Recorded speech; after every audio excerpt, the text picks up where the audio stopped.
Hello बच्चों, Jain classes फंडा clear में आपका मोस्ट वेलकम। बच्चों, आज हम चैप्टर 1 शुरू करेंगे जिसका नाम है नंबर सिस्टम। बच्चों, इस चैप्टर में सबसे पहले डिस्कस करते हैं नंबर सिस्टम के बारे में। नंबर, कौन कौन से नंबर होते हैं, उनका क्या मायने है, ये सब कुछ हम डिस्कस करते हैं। बच्चों देखते हैं number system. Real number, imaginary number. Real number कौन से नंबर होते हैं?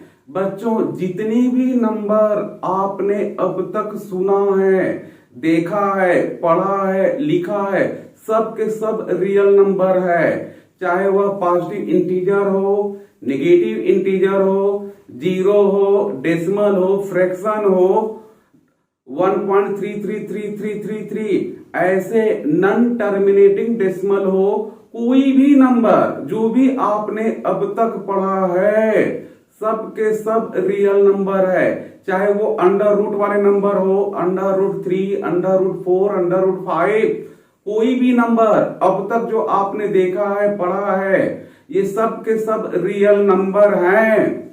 अब इमेजिनरी नंबर, बच्चों ये आपके सिलेबस के बाहर है, फिर भी आप सिर्फ इतना जानो, अंडर रूट के अंदर अगर नेगेटिव नंबर आ गया तो वह इमेजिनरी नंबर होगा, वर्चुअल नंबर होगा। जैसे √-16, √-3, √-5, √-7, कोई भी नंबर रूट के अंदर नेगेटिव में आ गया तो वह इमेजिनरी नंबर होगा। और ये बच्चों आपके सिलेबस के बाहर है, इसलिए इसके बारे में अभी डिस्कशन नहीं।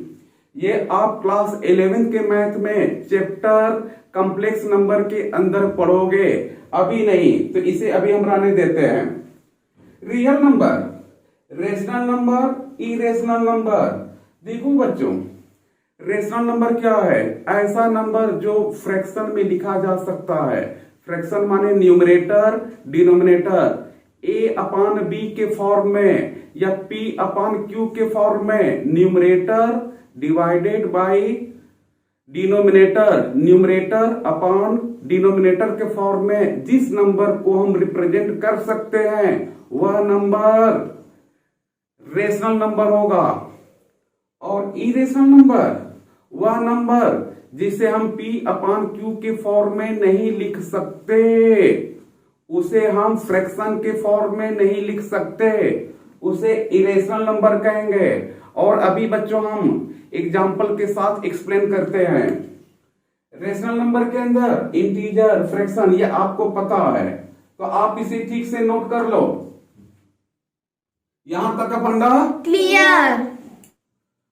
बच्चों, सबसे पहले डिस्कस करते हैं रियल नंबर क्या होता है। जितने भी इंटीजर्स हैं सब के सब रियल नंबर हैं। All decimals, all fraction. Zero तो इंटीजर के अंदर ही आ जाएगा, लेकिन बच्चे कभी कभी कंफ्यूज हो जाते हैं, इसलिए मैंने जीरो अलग से भी दे दिया। रूट के अंदर पॉजिटिव नंबर पाई, और एग्जांपल आप देख सकते हो, positive integer, negative integer, zero, fraction. Under root के अंदर पॉजिटिव नंबर, और यहां पर 0.7, ये आप कह सकते हो नॉन टर्मिनेटिंग डेसिमल। कहने का मतलब जितने भी number under root negative number को छोड़कर जितने भी नंबर होते हैं सब के सब बच्चों रियल नंबर होते हैं। और इमेजिनरी नंबर सीधे वह नंबर जिसकी अंडर रूट के अंदर नेगेटिव आ गया, जैसे रूट के अंदर -2, रूट के अंदर -1, रूट के अंदर -8, कोई भी नंबर जो रूट के अंदर नेगेटिव फॉर्म में है वह इमेजिनरी नंबर होगा। बच्चों आप इसका एग्जांपल ठीक से देख लो। बच्चों नेक्स्ट है rational number and irrational number. ये क्या होते हैं देखें। Rational number can be written in the form of p/q। देखो बच्चों, ऐसे जितने भी नंबर जिन्हें हम फ्रैक्शन में लिख सकते हैं, p/q का मतलब फ्रैक्शन में, P अपान Q बोल दो, चाहे A अपान B बोल दो, इसे फ्रैक्शन का फॉर्म बोलते हैं। तो ऐसे जो भी नंबर जिन्हें P अपान Q के फॉर्म में लिख सकते हैं उसे हम बोलते हैं रेशनल नंबर। Q जीरो नहीं होनी चाहिए, जैसा कि आपको मालूम है किसी भी फ्रैक्शन में जीरो नीचे नहीं आना चाहिए। अगर जीरो नीचे आ गया डिनोमिनेटर के प्लेस पर तो वह फ्रैक्शन डिफाइंड नहीं होगा। इसलिए ये कंडीशन हमेशा बताते हैं बच्चों कि क्यू डिनोमिनेटर की वैल्यू जीरो नहीं होनी चाहिए। पी क्यू इंटीजर है, जैसे -5 -2 ये भी फ्रैक्शन में लिख सकते हैं। -5 अपान 1, -2 अपान 1, 1 अपान 1, 0 अपान 1 फ्रैक्शन। इसे भी 7 अपान 10। तो ऐसे जो भी नंबर जिन्हें फ्रैक्शन के फॉर्म में लिख सकते हैं वह रेशनल नंबर है। आप इसे ठीक से देख लो बच्चों।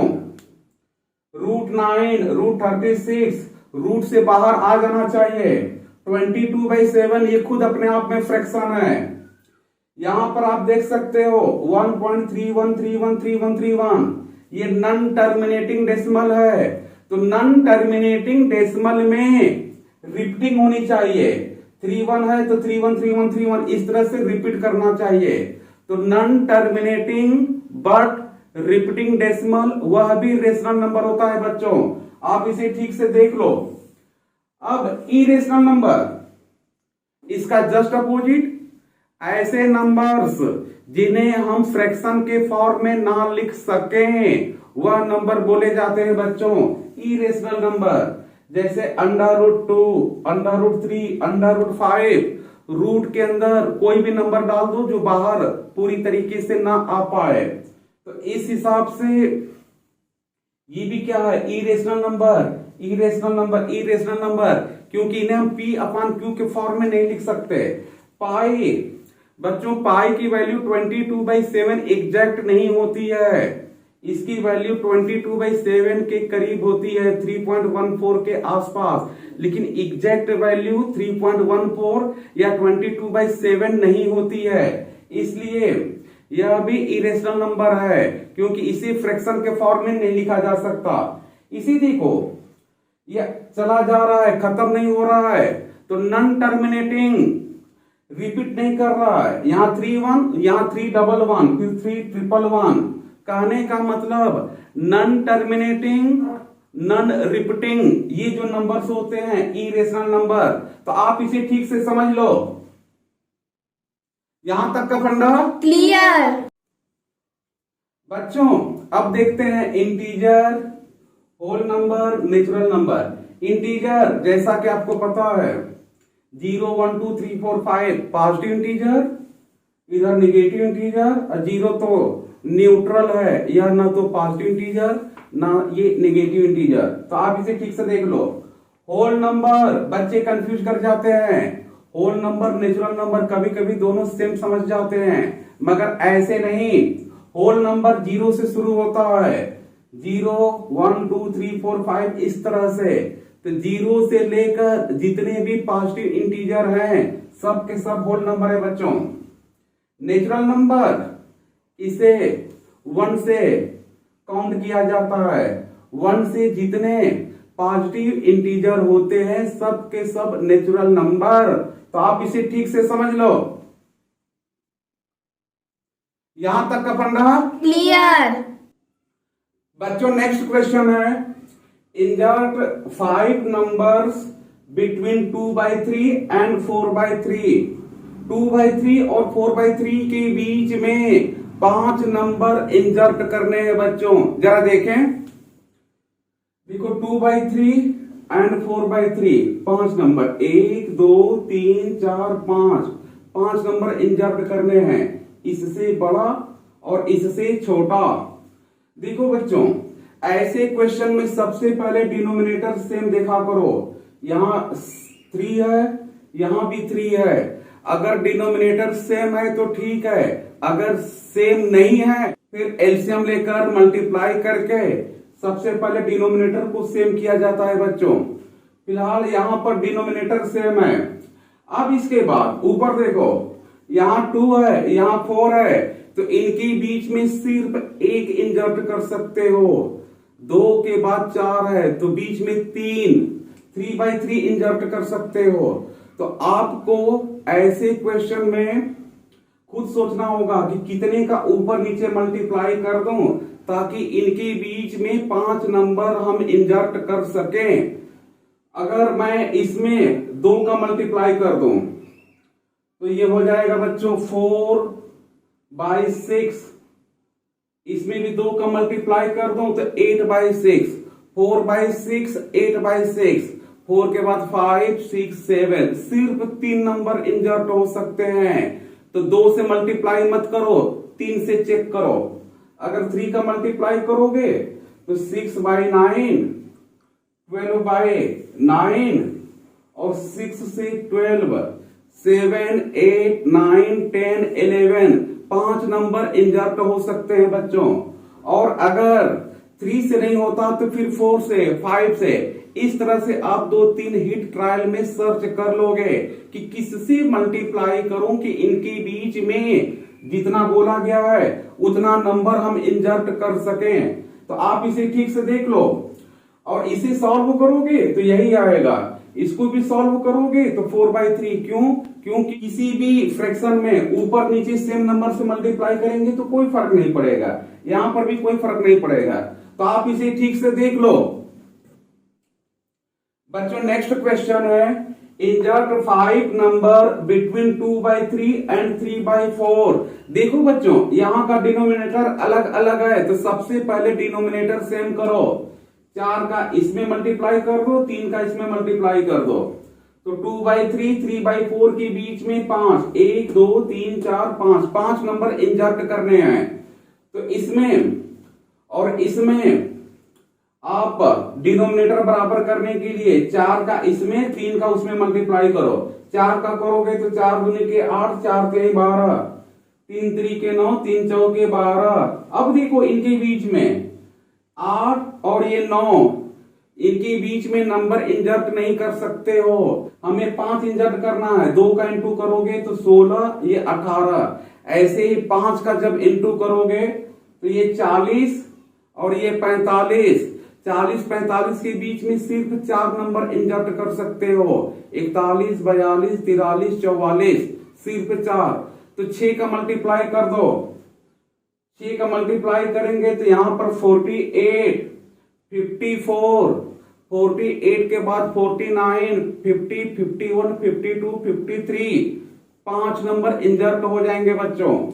तो अब इसके बाद 6 का मल्टीप्लाई कर दो, इसमें भी 6 का मल्टीप्लाई, और देख लो 49, 50, 51, 52, 53 डिवाइडेड बाई 72। तो आप इसे ठीक से समझ जाओ। तो याद रखना अगर यहां पर 5 नंबर इंसर्ट करना है और ये यहां 8 है, यहां पर 9 है, कुछ भी गैप नहीं है, तो 1 बढ़ाकर मल्टीप्लाई करते हैं, 6 का मल्टीप्लाई कर देंगे। और 7 नंबर इंसर्ट करना होता तो 8 से मल्टीप्लाई कर देते बच्चों। आप इसे ठीक से समझ लो। यहां तक का पंडा क्लियर। बच्चों नेक्स्ट क्वेश्चन है, कन्वर्ट 4/3 इंटू डेसिमल। 4/3 को डेसिमल में कन्वर्ट करनी है बच्चों। तो 4 में 3 का डिवीजन को करो, 4 में 3 का एक बार 3, 1, फिर डेसिमल बढ़ाकर 0, 3 3 9, फिर 1। ये रुकने वाला नहीं है, ऐसे ही चलता चला जाएगा। तो अब ये रुकने वाला नहीं है, यहां पर डैश डैश डैश लगा दो। तो 4/3 की वैल्यू कितनी आ गई बच्चों? 1.333333 ऐसे रिपीटिंग रहेगा।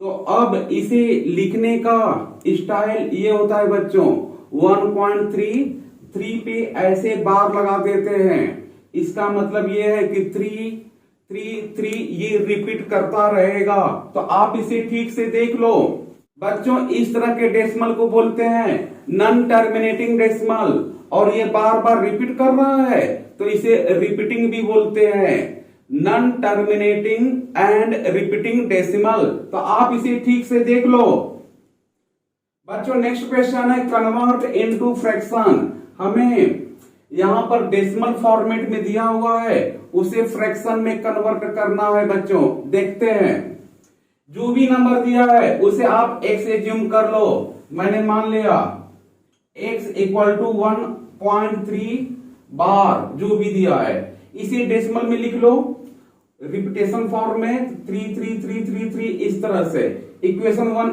मान लो। फिर यहां पर सिर्फ एक डिजिट पर बार है बच्चों, सिर्फ एक ही डिजिट बार बार रिपीट कर रही है। तो जब एक डिजिट रिपीट करेगा तो आप 10 से मल्टीप्लाई करोगे, और जब 2 डिजिट रिपीट करेगा तो 100 से मल्टीप्लाई करोगे, 2 जीरो, 1 पे 2 जीरो। 3 डिजिट रिपीट करेगा तो 1 पर 3 जीरो, यानी 1000 से मल्टीप्लाई करोगे। तो इस केस में आप 10 से मल्टीप्लाई कर दो दोनों तरफ, तो 10x, यहां पर 10x, जब इसमें 10 से मल्टीप्लाई करोगे तो ये डेसिमल उधर शिफ्ट हो जाएगा एक प्लेस से, तो 13.3333 इक्वेशन नंबर 2। फिर इक्वेशन 2 में से 1 को माइनस कर दो, 10 में से 1 गया 9x, और यहां पर देखो बच्चों पॉइंट के बाद 3333, यहां पर अभी पॉइंट के बाद 3333, तो डेसिमल के बाद का डिजिट खत्म हो जाएगा, कैंसिल, तो बचेगा कितना 12। फिर x की वैल्यू कितनी होगी, डिवीजन कर दो, इसको सिंप्लीफाई कर दो 3 से कैंसिल करके, तो आंसर विल बी 4/3। आप इसे ठीक से समझ लो। यहां तक का फंडा क्लियर। बच्चों नेक्स्ट पार्ट 2.31 पे कंप्लीमेंट है, देखते हैं बच्चों। ऐसे इसे हमने इसको अंडरलाइन कर दिया, x एज्यूम कर लिया, इसे बार को हटाकर 31313131 के फॉर्म में लिख लो। अब इसके बाद देखा हमने कि इसमें 2 डिजिट पर रिपीटेशन है, 2 डिजिट पर रिपीटेशन है, तो 1 पर 2 जीरो, यानी 100 से मल्टीप्लाई करना होगा दोनों तरफ। 100 का मल्टीप्लाई कर दो 100x, इसमें जब 100 से मल्टीप्लाई करेंगे तो ये 2 डेसिमल उधर शिफ्ट होगा, 231.313131, ये 1 और ये इक्वेशन 2। अब इसके बाद हमेशा इक्वेशन 2 में से 1 को माइनस कर देंगे बच्चों, तो आ गया 100x में से 1x माइनस करोगे तो 99x। इधर पॉइंट के बाद 3131 इसमें भी है, इसमें भी है, पॉइंट के बाद के नंबर कैंसिल हो जाएंगे, तो 231 में से 2 माइनस करोगे तो 229। फिर जब x की वैल्यू फाइंड आउट करोगे तो ये नीचे चला जाएगा, और ये किसी से सिंप्लीफाई नहीं हो रहा है, तो आप इसको ऐसे ही छोड़ दोगे। ठीक से देख लो, यहां तक का फंडा क्लियर। बच्चों नेक्स्ट पार्ट है 1.25 का बार, देखते हैं बच्चों। मैंने इसको x मान लिया। देखो बच्चों ये क्वेश्चन इन दोनों से अलग है, क्योंकि यहां पर डेसिमल के तुरंत बाद रिपीटेशन था, यहां भी डेसिमल के तुरंत बाद, लेकिन यहां पर डेसिमल की जस्ट बाद नहीं है। ये डेसिमल यहां होता तो फिर ये भी वैसे ही सॉल्व होता। तो सबसे पहले हमने x एज्यूम कर लिया, इस डेसिमल को यहां पर लाने के लिए दोनों तरफ 10 का मल्टीप्लाई कर दो, ये यहां पर आ गया। अब ये क्वेश्चन ठीक इसके और इसके जैसा बन गया। अब इसे आप डेसिमल को पहले हटा दो, 5555, इसे हमने इक्वेशन नंबर 1 मान लिया। अब इसके बाद बच्चों डेसिमल के बाद सिर्फ एक डिजिट रिपीट कर रहा था, तो हम 1 पे 1 जीरो, यानी 10 का मल्टीप्लाई करेंगे। इसमें 10 का मल्टीप्लाई दोनों तरफ कर दो, 100x, ये हो जाएगा 125.555। अब ये इक्वेशन 1 इक्वेशन 2, हमेशा की तरह इक्वेशन 2 में से इक्वेशन 1 को माइनस कर दो बच्चों, तो 100 में से 10 माइनस 90x, डेसिमल डेसिमल वाले कैंसिल, 125 माइनस 12, 125 में से 12 माइनस करोगे तो 113, तो x की वैल्यू आ गई बच्चों 113/90। आप इसे ठीक से देख लो, यहां तक का पढ़ना क्लियर। तो बच्चों आज हमने concept of number system discuss किया और जो क्वेश्चंस डिस्कस किए गए हैं इसी से रिलेटेड क्वेश्चंस एनसीईआरटी में है, तो आप इसे ठीक से देख लो, समझ लो। आज की कहानी यहीं तक। Okay, bye bye.